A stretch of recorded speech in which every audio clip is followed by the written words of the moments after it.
Sir ఇంకో ప్రశ్న ఏంటంటే మోడీ ఇప్పుడు ఆల్రెడీ ప్రధానమంత్రిగా మళ్ళీ ప్రమాణ స్వీకారం చేసిర్రు అనుకోండి. ఇప్పుడు ఒక ప్రధానమంత్రి హోదాలో ఉండి మొన్న ఏపీలో జరిగిన ప్రమాణ స్వీకారంలో కొంచెం అంటే ఒక రకమైన విమర్శ పొందిండ్రు. అలాగే మంచిది కూడా అన్నారు. ఎందుకంటే చిరంజీవి పవన్ కళ్యాణ్ని చేతులు పట్టుకొని అలా మాట్లాడడం అండ్ అభివాదం చేయడం ప్రేక్షకులకి. అసలు ఏం మెసేజ్ ఇద్దాం అనుకున్నారు అని మీకేమనిపించింది సార్? మనం యాక్చువల్లీ చాలా కాలం నుంచి ఈ మోడీ అండ్ జనసేన పవన్ కళ్యాణ్ ప్రస్తావన వచ్చినప్పుడల్లా ఎందుకు చెప్తానంటే 37% ఉన్నారు కాపులు. వీళ్ళ కాపులు ఒకటే కాదు, మాకు అందరూ కావాలని అతని స్ట్రాటజీలో ఏదో అనుకుని అలా వెళ్తున్నాడు ఎవరో మన పవన్ కళ్యాణ్. అది కాపులు చాలా కాలం తర్వాత అర్థం చేసుకుని సపోర్ట్ చేశారు కాబట్టి ఇలా జగన్ మీద కోపంతో అన్ని సీట్లు గెలిచారు. ఇన్ని గెలుస్తామని తెలియదు చంద్రబాబు నాయుడుకి తెలియదు, ఇతనికి తెలియదు. అంచేది మేము ఎక్కువ రిస్క్ చేస్తాం. మీ జనసేనలో ఉన్న వాళ్ళు కూడా కొంతమంది తెలుగుదేశం వాళ్ళే. ఆ విధంగా ఎందుకు ప్లాన్ చేశారంటే చెడ్డగా జరగాలని కాదు, అందులో కుతంత్రం ఏమి లేదు, చంద్రబాబు నాయుడు కుతంత్రం ఏమి లేదు.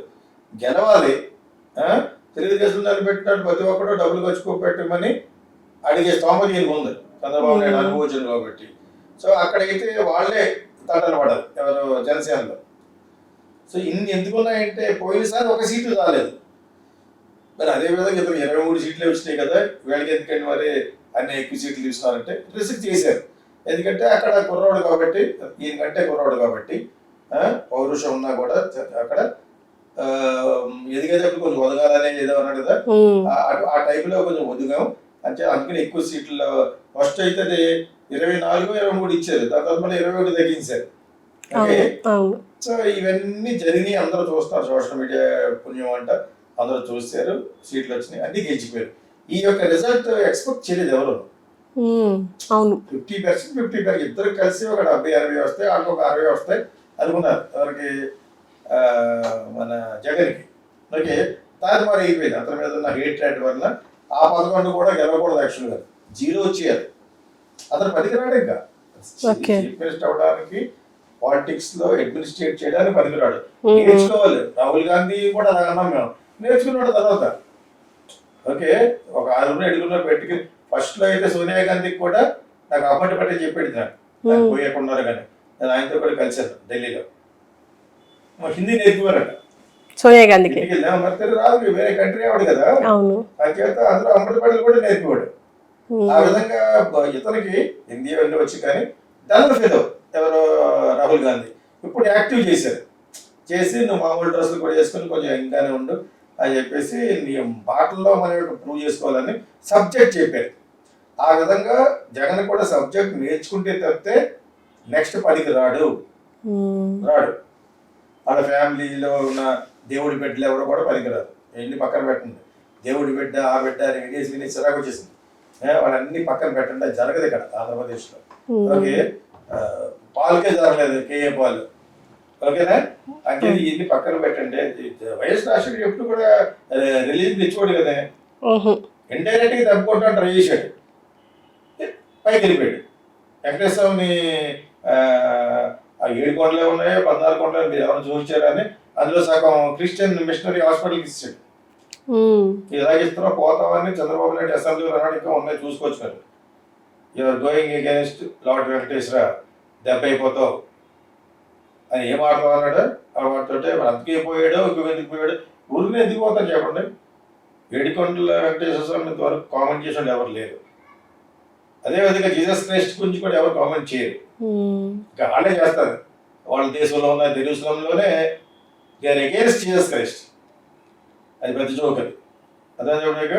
సో అలా అది పక్కన పెడితే ఇక్కడ ఈయన ఏడుకొండల గురించి కామెంట్ చేశాడు అసెంబ్లీలో, చేశాడు ఆయన కూడా. దానికి Chandrababu Naidu point of order పెట్టి అది తిట్టాడు, నువ్వు దెబ్బ అయిపోతావని. ఆ విధంగా దెబ్బ అయిపోయాడు కదా, అదే కొండల్లో పడిపోయాడు కదా. ఇలా ఎందుకు రిలేట్ చేస్తారంటే అంటే పక్కన పెట్టండి, రిలీజియన్ పక్కన పెట్టండి, తను ఇతని మీద చేసిన అట్రాసిటీస్ కూడా టెంపుల్స్ పక్కన కొట్టి కూడా ఒక పాయింట్ వాట్సాప్ లో నాకు వచ్చింది కదా. టెంపుల్స్ పక్కన కొట్టి ఒక డాక్టర్ని చంపడం, ఇంకా ఎంతమంది ఎదిరించిన వాళ్ళని చంపడం, చాలా మంది మాయమైపోయారట. ఇవన్నీ ఏంటిది, వాట్ ఇస్ ఆల్ దిస్? ఇవన్నీ నిజంగా నాకు తెలియదు. తెలుగు ఎందుకు వాడంటే జనాలకి డబ్బులు వేస్తున్నాడు, ముసలి వాళ్ళకి లెగలేని వాళ్ళ కోసం ఉపయోగపడుతుంది కదా అని నేను ఫీల్ అయ్యాను. అంతే. వాళ్ళు నేను నిజంగా కూడా చూశాను. కొన్ని మాలపేటలోను అట్లను మంచాల మీద వాళ్ళు వదిలేస్తూ ఉంటారు అనమాట. ఓకే, సో అటువంటి వదిలినప్పుడు మన ఇంటర్వ్యూలో నా తర్వాత చేయమ్మా. సో ఈ యొక్క ప్రవర్తన కొంచెం అది తప్పు అని అనుకోం. వీళ్ళందరికంటే పెద్దవాడు, వీళ్ళంతా అక్కడ ఉన్న వాళ్ళు అందరికంటే ఒక చంద్రబాబు నాయుడు గారి కంటే కాకుండా కూడా వాళ్ళిద్దరు ఒకటి ఏజ్ ఉంటుంది సార్. మిగతా వాళ్ళు అందరికంటే పెద్ద ఆయన chief prime minister of India. ఈ మధ్యన సౌత్ని సఫలో పెట్టుకుందాం చూస్తాడు. అది ఎవరి ద్వారా పాసిబుల్, ఎస్పెషల్లీ ఇన్ ఆంధ్ర ఎవరి వల్ల పాసిబుల్, కాపుల వల్ల పాసిబిలిటీ ఉంటుంది. ఇప్పటివరకు కాపులను కలిపి రాజు ఎవరు లేడు, ఏకవచ్చం లేకుండా దెబ్బతింది. ఒక పవన్ కళ్యాణ్ విషయంలో ఈసారి కాపుల వల్ల గెలిచాడు. అందరూ కూడా హృదయపూర్వకంగా డబ్బులు ఎక్కువ ఖర్చు పెట్టలేకపోయినా కూడా వాళ్ళ స్తోమతకు వాళ్ళు ఖర్చు పెట్టినా కూడా ఎందుకు గెలిచాడు? ఒకటి జగన్ మీద కోపం, అంతా మీ యొక్క గొప్పతనం కాదు, జగన్ మీద కోపం. రెండోది కాపులు కూడా డెఫినెట్ గా బాగా సపోర్ట్ చేశారు. ఆయనకి తెలిసిన విషయం కంప్లీట్ ప్రతి స్టేట్ లోనే ఏం జరుగుతుంది ఇంటెలిజెన్స్ వెళ్ళిపోతూ ఉంటుంది ప్రైమ్ మినిస్టర్. అందులో ఎక్కువ ఇంట్రెస్ట్ చూపిస్తారు ఆయన. డిజిటల్ మార్కెటింగ్ మీద, ఈ ఇటువంటి నిఘాల మీద ఎక్కువ ఆధారపడతాడు. అర్థమైంది మీకు? అందుకని జగన్ కూడా ఒక పక్కన పెట్టుకుని, ఒకవేళ మళ్ళీ అతనికి గెలుస్తాడేమో నాకు ఒక పక్కన పెట్టుకుని ఆ కేసులలో భద్రంగా ఉంచి ఇంకా ముగిలేస్తామా అని చెప్పేసి పెడితే అనుకోకుండా వాళ్ళు అనుకున్నదే జరిగింది. ఇంటెలిజెన్స్ లో రిపోర్ట్లు ఎలా వచ్చింది, ఈసారి డెఫినెట్ గా స్వీప్ చేస్తారు వీళ్ళు అని వచ్చింది. కాకపోతే మీరు ఎక్కువ సౌండ్ చేయకండి అని ఎవరికాళ్ళే సౌండ్ చేయలేదు, ఇంక్లూడింగ్ చంద్రబాబు నాయుడు గారు. ప్లస్ చంద్రబాబు నాయుడుకి వీళ్ళకు అంటే ఎక్కువ ఎక్స్పీరియన్స్ ఉంది కదా, అంటే హీ నోస్ డెఫినెట్ గా గెలుస్తామని. అది పవన్ కళ్యాణ్ కూడా వన్ ఆఫ్ ద పాత్ర కాబట్టి చెప్పుకుంటాడు. అర్థమైనా మీకు? వాళ్ళందరికీ తెలుసు మంచి మెజార్టీతో గెలుస్తామని చెప్పేసి. ఓకే, సో కానీ కొంత సైలెంట్ ఎందుకు అయ్యారంటే ఏమో అక్కడ ఈవీఎంల స్కామ్లు కాకుండా వేరే రకరకాల స్కామ్లు జరిగినాయి. ఓటింగ్ బూత్లకు వచ్చిన వాళ్ళని కొంతమంది ఇన్ఫ్లుయెన్స్ చేయడం, పోస్టల్ ఓట్లు అని, మొత్తానికి ఏదైనా వాళ్ళ యొక్క స్ట్రాటజీ గెలిచింది. చిత్రం మీద కోపపోటీ ఇది అయింది. ఇది మోడీకి బాగా తెలుసు. మోడీకి చాలా కాలం నుంచి చాలా వీడియోస్ లో చెప్పాను నేను.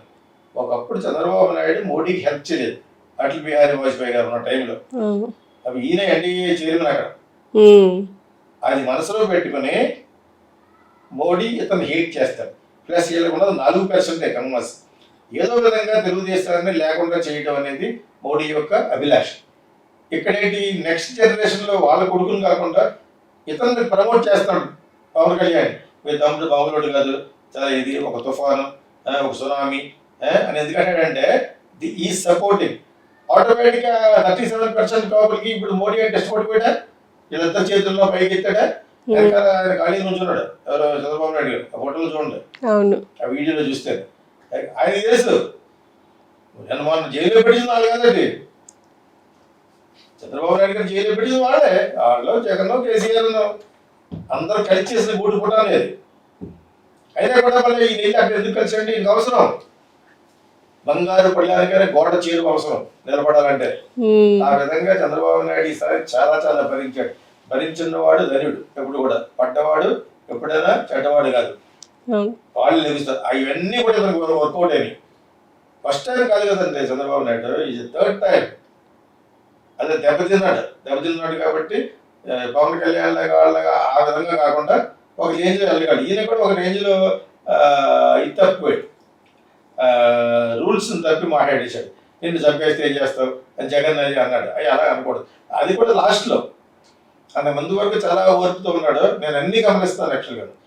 ఇప్పుడు జగన్ మీద కోపంతో గెలిచారు. ఇతను మట్టుకు ఇక్కడ ఓటు బ్యాంక్ ఉన్న వాళ్ళని సర్దాలంటే, ఇప్పుడు అతను హృదయంలో పెట్టుకోవాలంటే చిరంజీవి ఒక పక్కన ఇద్దరిని కలిపి రేపు వీళ్ళిద్దరికి పెద్దపేట వేస్తాడు. ఎప్పుడు వాళ్ళ గవర్నమెంట్ సుస్థిరంగా ఉంటే. మోడీ గవర్నమెంట్ పూటక డేంజర్ ఉంది, ఎందుకంటే బోర్డర్లో ఉన్నారు వాళ్ళు. అదే వాళ్ళు అంత గబుక్కుని కొనేయలేరు, కాంగ్రెస్ కొన్నా కూడా కలిసి ఉండలేరు. రకరకాల అదే సాంబార్ లాంటిది ఇండి కూటమి అనేది. అందరూ ఒకరితో ఒకరు కలవరు. ఎస్పెషల్లీ బెంగాల్ ఆడ అసలు చాలా ట్రబుల్ మేకర్ యాక్చువల్గా. అంచేత ఆ మాత్రం గ్యారంటీ ఉంది. ఈలోగా అందులో వాళ్ళు కొనేస్తారు ఒక 1000 కోట్లు ఇచ్చి బీజేపీ. సో గవర్నమెంట్ సేఫే అయినా కూడా ఏ రాష్ట్రానికి ఆ రాష్ట్రం సర్దుకుంటూ వస్తున్నారు. 24 సంవత్సరాల నుంచి వెళ్తున్న ఒరిస్సాలో పట్టాగా పక్కన పెట్టి బీజేపీ ఫామ్ చేసింది అన్న గవర్నమెంట్. అసలు ఒరిస్సాలో దేర్ ఇస్ నో క్వశ్చన్. అటువంటి దాంట్లో వీళ్ళు గెలిచారు. అదేవిధంగా ఆంధ్రాలో లేదనుకుంది 7 సీట్లు గెలిచారు. ఓకే, ఈ ఆంధ్రాలో కోటలో బాగా వేసి చెయ్యాలంటే ఎవరున్నారు ఇక్కడ ఎక్కువ ఓట్లు వేసి ఓటు? బీసీలు, ఎస్టీలు కలిస్తే దాదాపు 100 ఉన్నారు కాపులు. సో వీళ్ళిద్దరినే ఒకటే పెట్టుకుంటాడు. చిరంజీవి ఫ్యాన్స్ కూడా చిరంజీవి గారికి 18 సీట్లు వచ్చినాయి కదా, ఈసారి 21 వచ్చినాయి. 21 నిలబడ్డాడు కాబట్టి 20 వచ్చినాయి. ఇతను 50 సీట్లు ఇచ్చి 50 వచ్చేసినాం ఈ వేవ్లో. అలాగా ఓవర్ ఎస్టిమేట్ చేసుకోలేకపోయాడు అతను. ఎందుకంటే లాస్ట్ టైం ఒక సీటు కూడా ఒక సీట్ వచ్చింది, అటు ఎవరో జాబు జగన్ పార్టీలోకి వేస్ట్ వెళ్ళాడు. ఈసారి ఇంతలాగా విజయం వస్తుందని ఎవరు ఊహించలేదు. ఓకే, వచ్చింది. వీళ్ళిద్దరిని ఒక పక్కన పవన్ కళ్యాణ్ గ్లామర్ ఇప్పుడు ఉన్న విజయం, అంతకుముందు Chiranjeevi though he has gone to Congress అయినా కూడా వీళ్ళిద్దరిని ఎందుకు ఎత్తాడంటే మొత్తం కాపుల ఓట్లు గ్రాప్ చేయడం. మరి ఒక పక్కన 163 సీట్లు గెలిచిన ఆయన పద్ధతి వాళ్ళు ఎప్పుడు కూడా సెకండరీగా చూస్తాడు. నా మాట తీసుకోండి, ఇవాళ తెలుగుదేశాన్ని కమ్మాయి కమ్యూనిటీని సెకండరీ అంటే చూస్తాడు. ఓట్ బ్యాంక్ వాళ్ళకి లేదు. మీకు అదే ఎందుకు వచ్చిందంటే డబ్బులతో వచ్చింది, జగన్ మీద కోపంతో వచ్చింది. నేను వేరే వాళ్ళు దేశంతో చెప్పట్లేదు, జరిగే నా ఎనాలిసిస్ చెప్తున్నాను. నేను నా ఎనాలిసిస్ చెప్పడం ఏంటంటే నా ఎనాలిసిస్ కమ్మాకు ఓట్ బ్యాంక్ లేదు. ఓటు బ్యాంక్ ఎలా వస్తే డబ్బులతో ఆడెవడు వచ్చానంటే డబ్బులతో కొనుమాడేస్తాను. ఆ డబ్బు ఉంది, ఎవరి కాళ్ళే స్వతహాగా డబ్బులు సంపాదించుకుని ఆ కమ్యూనిటీ బాగా పెరిగిపోయింది.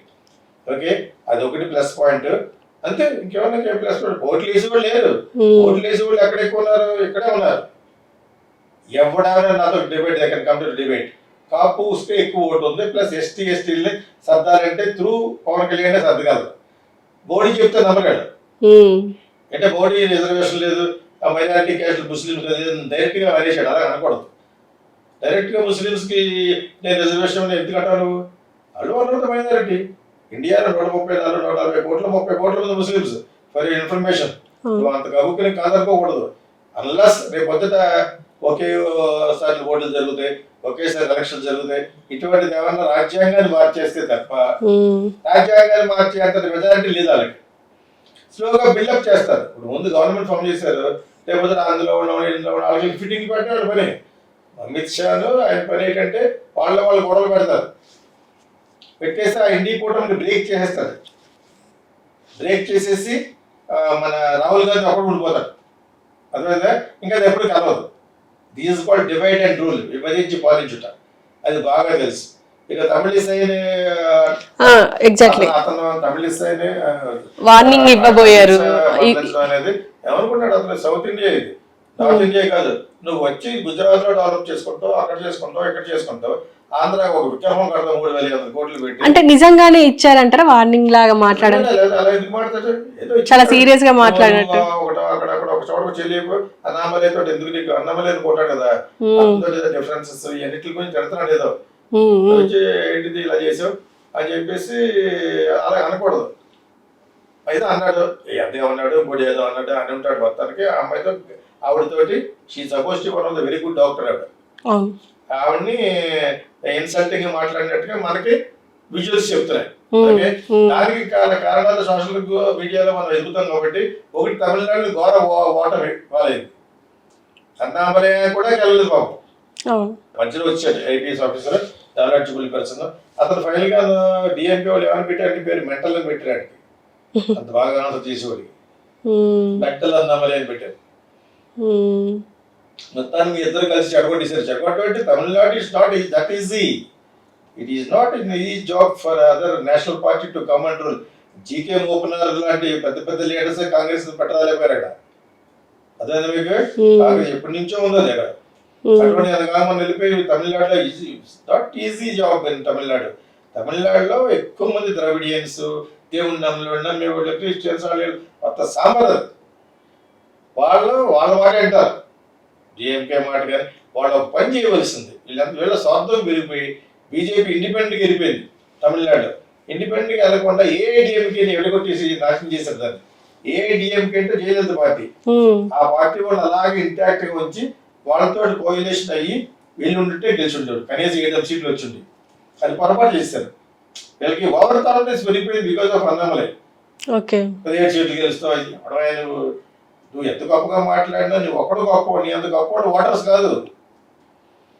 నువ్వు చాలా బాగా మాట్లాడతాడు, అతను బ్రహ్మాండంగా మాట్లాడతాడు. బీజేపీలో అంత బాగా మాట్లాడే వాళ్ళలో ఒకళ్ళిద్దరిలో త్రోవడం, ప్రైమ్ మినిస్టర్ కూడా అయిపోతాడనే అంత లెవెల్లో మాట్లాడేవాడు, అతనే వెళ్ళలేదు. ఈవిడ కూడా వాళ్ళిద్దరికి డిఫరెన్స్ వచ్చింది, మొత్తం ఏం దాని మీద వాడికి నడుస్తుంది. డబ్బులిస్తే అక్కడికి వెళ్ళి ఘోరంగా ఓడిపోద్దని అందరికి తెలుసు. ఆడికి ఎవరు తెలుసు, ఏదో బీజేపీలో అడ్డుపెట్టుకుందని చెప్పేసి ఇక్కడ గవర్నర్ ఇచ్చారు. ఈ విషయం తెలిసి కేసీఆర్ ఏమన్నా ఇంటర్ బుక్లో తీసాడు. అది తెలుసా మీకు? కేసీఆర్ కానీ కేటీఆర్ కానీ అసలు లెక్క చేయలేదు. చాలా సార్లు అడిగేది, చాలా సార్లు అడిగినా కూడా ఆ సెక్రటేరియట్ ఓపెన్ చేసిన టైంలో సరిగ్గా రెస్పెక్ట్ చేయలేదు. ఇవన్నీ మనం చూస్తున్నాం కదా. పాపం ఏదో ఎల్మగారు వెళ్ళింది, వచ్చింది, గవర్నర్ ఇచ్చారు, 2 years చేయమని చేసింది. ఇప్పుడు అమిత్ షా డైరెక్ట్గా అలా బయటపడిపోకూడదు. ఈ విషయం కాకుండా ఇంకొక విషయంలో మందలించినా కూడా that is not the place for you to put your face crown అంటారు దాన్ని. ముఖం మీద సిడి మాట ఫీలింగ్ పెట్టకూడదు అంటాడు. చాలా ఎక్కువ ఫీల్ అయిపోతాడు అనమాట. వీళ్ళిద్దరే మొత్తానికి they have a misunderstanding with RSS also. Separate వాడకుండా సెపరేట్ గా హిందూ ఆర్టికల్ వచ్చింది, ఆయన సెపరేట్ గా వీడియో రికార్డ్ చేశారు భగవత్ గారు మాట్లాడేదంతా. అదే అది సెపరేట్ గా మాట్లాడదాం. ఇప్పుడు మోడీని అమిత్ షా కలిసి అవసరమైతే ఆర్ఎస్ఎస్ మాకొద్దు, ఆర్ఎస్ఎస్ సలహాలు తీసుకోమని లెవెల్కి వచ్చారు. వాళ్ళిద్దరే మోనోప్లైజ్ చేస్తారు. ఇది చాలా క్రూషియల్. ఇప్పుడు చాలా విధంగా మోనోప్లైజ్ చేసి రాజ్యాంగాన్ని ఏదో విధంగా మార్చే లెవెల్కి మెజారిటీ రావాలి వాళ్ళకి. అది లేదు వస్తుంది. 50% లో ఉన్నారు కదా, అందరూ కలిస్తే బిల్లు పాస్ అవ్వనివ్వరు. అది పాస్ అవ్వాలని అందరూ కూడా కనీసం 30-40 మంది, ఒక 50 మందికి వచ్చేది. చంద్రబాబు నాయుడు గారు ఒక్కడు సరిపోవడం, అయినా కూడా చాలా సీట్లు ఇచ్చాడు. నిజంగా మోడీ గారికి చిరంజీవి పక్కన జనసేన పెట్టుకున్నప్పుడు చంద్రబాబు నాయుడు సంబంధం లేకుండా జనసేనలో ఒకటి ఇవ్వలేదు మరి మినిస్ట్రీ. మొన్న బీజేపీ గవర్నమెంట్ లో, సెంట్రల్ గవర్నమెంట్ లో జనసేన 2 వచ్చినాయి, కుమారస్వామి 2 వస్తే ఒకటి ఇచ్చారు. ఓకే, ఒకేసారి గెలిచాడు గుజరాత్లో, వాడు ఒకటి ఇచ్చారు. ఇక్కడ 2 గెలిచాడు, మిమ్మల్ని ఇద్దరు కలిపాడు. ఈ రోజు ఆంధ్రప్రదేశ్ లో ఎలక్షన్లు గెలవడానికి కారణమైన పవన్ కళ్యాణ్ పార్టీకి ఓటు కూడా ఇవ్వలేదు. అంటే వీళ్ళిద్దరిని రీపీల్ చేస్తారనమాట, వెర్రి పుష్పం చేస్తాడు. ఇలా అంటే పొంగిపోతారు కదా. ఫస్ట్ నాకు అనిపించింది అది. మీకు నిజంగా నీకు అంత నిబద్ధత, అంత ప్రేమ వాత్సల్యం ఉంటే కాపుల మీద, మోడీ గారి గురించి చెప్తున్నారు, చిరంజీవి పక్కన చీప్ ఎక్కడ సరిపోదు, వాళ్ళకి సీటు వాళ్ళు మినిస్టర్ ఇవ్వచ్చు కదా. 2 ఎంపీలు గెలిచారు, అందులో ఒకటి ఇవ్వచ్చు కదా, ఇవ్వలేదు. Modi has become a big Oscar actor right now. ఆ ఆస్కర్ యాక్టర్ ప్రపోజ్ చేసి ఇంకొక ఆస్కర్ యాక్టర్ ఎవరంటే ఇతనికి యాక్ట్ చేయడం రావట్లేదు దానికి, అమిత్ షాకి. అక్కడికి తెలిపోతున్నాడు, కోపంతో ఉండడం. సౌత్ ఇండియాలో దబ్బు అక్కడ, నువ్వు మాత్రాన కాలు మీద కాలేజ్ కూర్చున్నంత మాత్రాన ఇక్కడ ఎవరు పడిపోడు. ఇక్కడ పని జరగాలి, పోలవరం ఇచ్చి తీరాలి, స్పెషల్ స్టాండ్ ఇచ్చి తీరాలి. అవి అడగలేకపోతున్నాడు చంద్రబాబు నాయుడు. అడగలేకపోతున్నాడు, నాకు అర్థం అవ్వట్లేదు.